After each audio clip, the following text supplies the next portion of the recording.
This 17 News at Noon podcast is brought to you by Clinica Sierra Vista.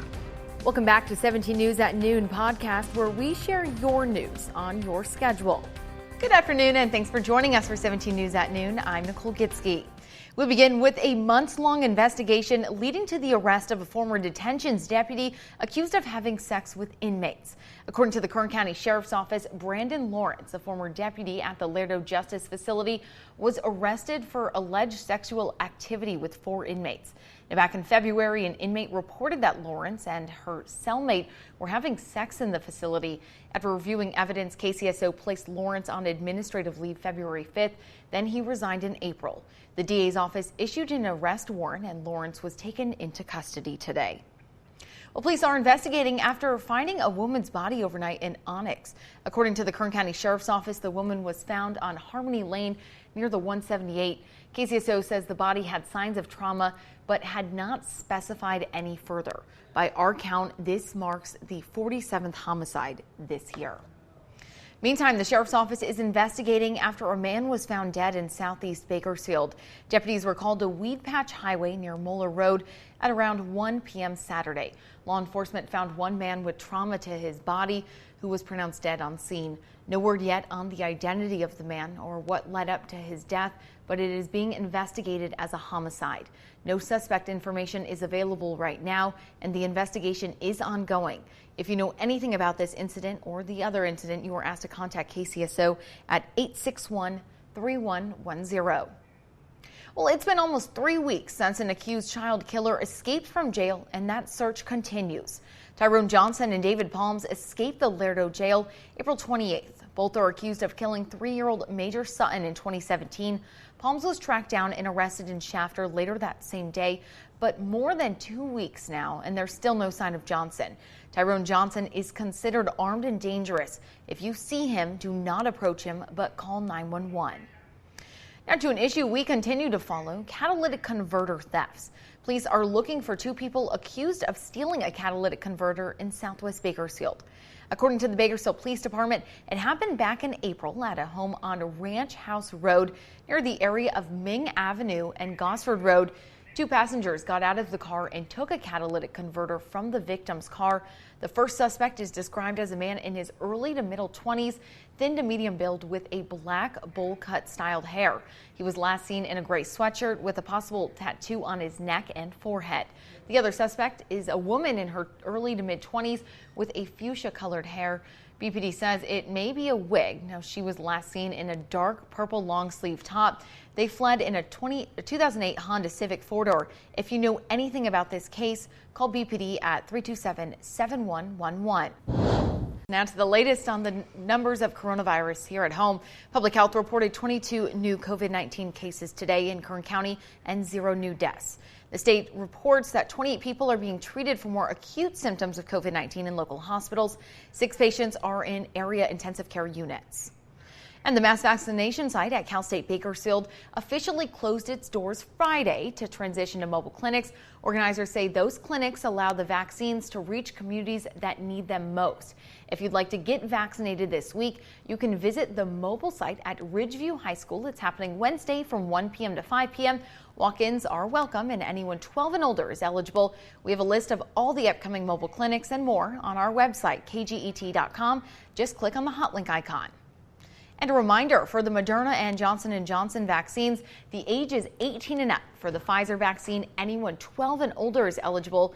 You can find your nearest vaccine clinic and sign up for an appointment by going to the state's website, myturn.ca.gov. You can also call 833-422-4255. Clinica Sierra Vista is now offering rapid COVID-19 testing and COVID-19 vaccinations. Call 833-278-4584 to make your appointment. But don't delay. Clinica Sierra Vista, putting patients first. Well, now to a question many people in Kern County want an answer to is, will the Kern County Fair go on this year? The Kern County Fair Board is meeting tonight to consider if they will cancel the fair this year. Last month, the board met and announced the livestock show would go on, but the fair's future has been up in the air.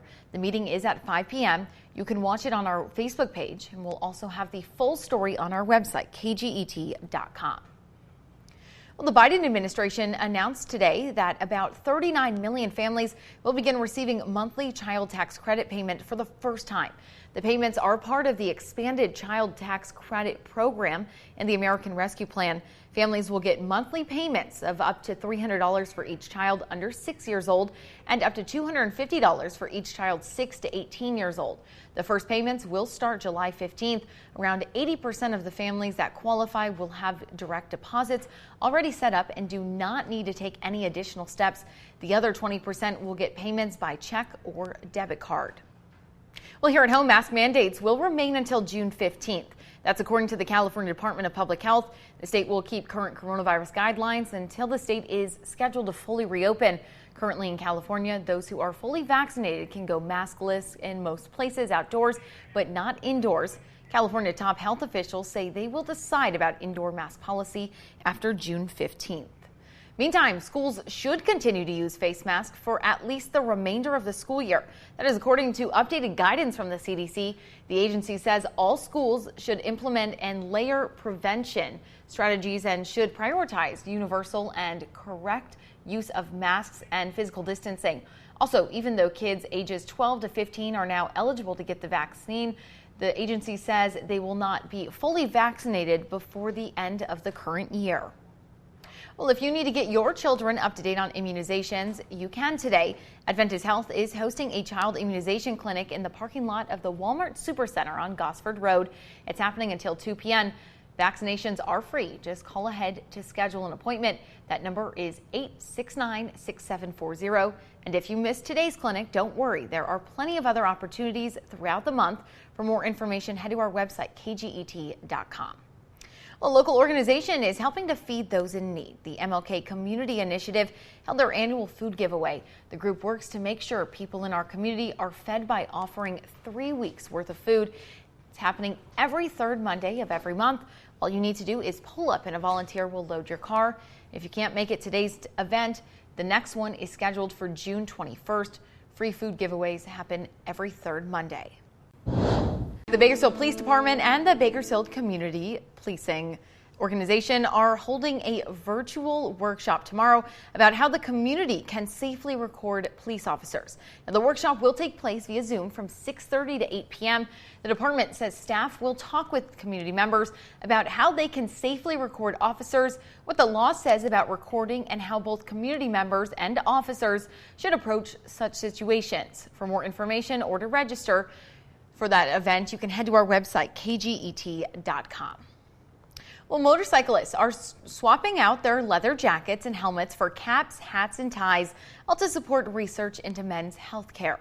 Now, the Distinguished Gentleman's Ride is typically held in September, but this year the event is being moved to May 23rd. Now, that event draws riders from around the world, teaming up to support research into men's health care, especially for mental health and prostate cancer. This year, the event is trying to help bring awareness to the high suicidal rate among men. For more information, you can head to our website, kget.com. Well, Friday is National Endangered Species Day, a time for us to learn about and take action to protect threatened and endangered species. Kern County is home to some beautiful wildlife, but unfortunately, a few species are at risk of extinction. The California desert tortoise, San Joaquin kit fox, California condor, and the Bakersfield cactus are some of the animals and plants on display at the California Living Museum in Bakersfield. Museum staff say the California condors face especially high risk of extinction. Back in 1994, the city of Bakersfield entered into an agreement with state and federal wildlife agencies to protect so-called special status species in Bakersfield. The Habitat Conservation Plan lays out urban development guidelines to protect natural resources while allowing appropriate urban growth and development. Now, Lana Fain says there are numerous ways to get involved locally and help protect those in local endangered species. Now, for more information, you can visit their website at calmzoo.org. Happy Jack's Pie and Burger is celebrating its 45th anniversary today, and its owners are offering guests a special treat to celebrate. Our own 17's Aton Wallace is there right now, and there is a long line. Aton, tell us more. Oh yes, Nicole, it's a community favorite for hamburgers and pies. Of course, Happy Jack's it is. Happy Jacks. You know, they're celebrating their 45th anniversary, as you mentioned today, and a lot of people coming by. In fact, we're outside here, Happy Jacks Pie and Burger. Dozens of people inside ordering today on the 45th anniversary here of. Now, let me tell you just a little bit of history before we have a little bit more about what's happening here. The Happy Jacks 45th anniversary owners Ruben and Francis Rosales purchased Happy Jacks from the original owner. That was Jack Bowles. That was 45 years ago, and since then they've been serving up excellent hamburgers and pies, a total community favorite. Robert Espinoza, you are a waiter here. Take us, why is this Happy Jacks Pie and Burger such a community favorite? Oh, it's a community favorite because it's been here for over 45 years. The original owner had it for 13 years, which was Jack Bowles. And Uncle Reuben and Aunt Frances purchased it 45 years ago today. Today you're going to get a free slice of pie with your burger. We will be open till 3 o'clock, but Tuesday through Saturday we're open till 8 p.m. And all the proceeds today go to Ronald McDonald House? Correct. Once a month they donate all proceeds to Ronald McDonald House. Today is that day. Come on in. Come on in, all right. And you do get a slice of pie. One slice of pie with your burger. A free slice of pie. There you go. All right, you heard it. And that's your aunt and uncle who own Happy Jack. So you heard it straight from Robert there. He's a waiter inside. I know it's very busy, so if you come on down, you still have time. Goes until 3 o'clock this afternoon. You know, Eitan, reporting live outside Happy Jacks on their 45th. Yes, yeah. Well, Nicole, you're there. what's up? You know, Eitan, are you going to get a slice of pie yourself? I heard that they have amazing pie. Yes, absolutely. I'm going to get a slice of pie, but you know, Nicole, they are so busy that they actually, in fairness, the people who actually went in and paid for it first are going to get their pies, and then I'll get it right on after that. You know, Eitan, you also have to get me a slice of pie, too. I'll send Nicole a slice of pie. Thank you. Yes, someone needs to get me pie. Hey, Nicole says thank you. You're welcome. Your pie's coming for you, Nicole. Yeah. Thanks so much, Eitan. The 17 News at Noon podcast is a production of KGET and Nexstar Media Group. For more on all of the headlines in today's show, head to kget.com.